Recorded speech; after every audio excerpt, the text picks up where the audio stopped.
গাজা যুদ্ধে ইসরায়েলের পরাজয় একেবারেই সন্নিকটে, আর যুদ্ধে পরাজয়ের বিষয়টি ঢেকে রাখতেই এখনও লাগাতার চালানো হচ্ছে হামলা। হামাস ইসরায়েল যুদ্ধ নিয়ে এমনই বিস্ফোরক মন্তব্য করেছেন ইহুদিবাদী বিশেষজ্ঞ হ্যাগি ওলশানিতস্কি। প্রাচীন ইতিহাসের এই গবেষক প্রধানমন্ত্রী বেনিয়ামিন নেতানিয়াহুকে নিয়েও করেছেন মন্তব্য। তার দাবি ইসরায়েল রয়েছে ব্যর্থতার দ্বার প্রান্তে, আর এজন্য একমাত্র দায়ী বেনিয়ামিন নেতানিয়াহু। বিজয়ের যুগ শেষ হয়ে গেছে ইসরায়েলের উল্লেখ করে ইসরায়েলি গণমাধ্যমে প্রকাশিত একটি নিবন্ধে পোল্যান্ডের ওয়ারশ বিশ্ববিদ্যালয়ের এই গবেষক লিখেছেন, ৭ অক্টোবরে শুরু হওয়া যুদ্ধে কোনো লক্ষ্যই অর্জন করতে পারবে না ইসরায়েল, কারণ শত্রুকে ঠেকিয়ে রাখার মতো যত শক্তি ছিল তার সবগুলো ব্যয় করে ফেলেছে তারা, আর বর্ধিত কোনো শক্তি সামর্থ্য নেই। অতীতে ইসরায়েল যেসব বিজয় অর্জন করত সেসবের 6000 mAh ব্যাটারির one and only power master NextG N73 এখন আর কোনো অস্তিত্বই নেই।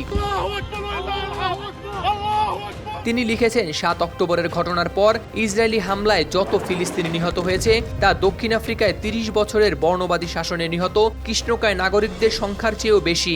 ওলশানিতস্কি আশঙ্কা প্রকাশ করে লেখেন, কোনো যুক্তি ছাড়াই অবৈধ বসতি স্থাপনকারী ইহুদিরা পশ্চিম তীরে নিরপরাধ ও বেসামরিক ফিলিস্তিনিদের উপর যেভাবে হত্যাযজ্ঞ, ধ্বংসযজ্ঞ ও তাদের সম্পদের উপর অগ্নিসংযোগ করছে, তাতে নতুন একটি যুদ্ধের আগুনকেই উস্কে দেয়া হচ্ছে, আর এভাবে ইসরায়েলের বিরুদ্ধে তৃতীয় আঞ্চলিক ফ্রন্টও গড়ে উঠতে পারে।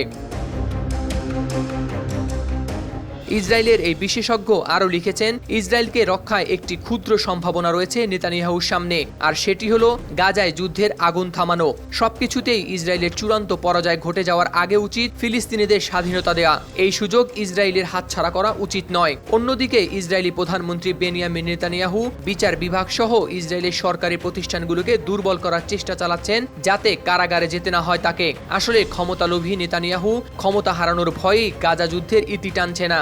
সে জানে যুদ্ধ অব্যাহত রাখলে পশ্চিম তীরে ইসরায়েলি আচরণগুলোকে ৭ অক্টোবরের ঘটনার অজুহাতে আলোকে সাফাই হিসেবে তুলে ধরতে পারবে। ইসরায়েলি এই লেখকের মতে, বর্তমানে জাতিসংঘ ও বিশ্ব সমাজের সহায়তায় গাজার যুদ্ধবিরতিকে একটি রাজনৈতিক সমঝোতা হিসেবে স্বীকৃতি দেওয়া যেতে পারে, আর ইসরায়েলের যদি এই সমঝোতা বাস্তবায়নের ইচ্ছা না থাকে তাহলে ইসরায়েলের পরাজয় ঘটবে আরও শোচনীয়ভাবে। কারণ যে সমঝোতার প্রস্তাব ভবিষ্যতে অন্যরা তুলে ধরবে তা ইসরায়েলের জন্য আরও বেশি নিকৃষ্ট হবে। সম্ভবত এ যুদ্ধের ফল হিসেবে ইসরায়েলের উপর অর্থনৈতিক নিষেধাজ্ঞা আরোপ করা হবে, আর তা ঘটলে ইসরায়েলিদের জন্য অনেক কঠিন ও কষ্টকর হয়ে পড়বে। এই ইহুদিবাদী গবেষক স্বীকার করেছেন যে বর্তমানে ফিলিস্তিনিরা চলাফেরায়, স্থানান্তর ও পরিবহনের ক্ষেত্রে সত্যিকার অর্থে মুক্ত নয়, এবং এমনকি তাদের বিশেষ কোনো পাসপোর্টও নেই যা দিয়ে তারা আসা ও যাওয়ার সুবিধা পাবে। গাজাবাসীর জীবনযাত্রা ইসরায়েলের সামরিক কাঠামো, পরিস্থিতি ও খেয়াল খুশির মাধ্যমে নিয়ন্ত্রিত ও পরিচালিত। হাওলাদার শামীম, RTV।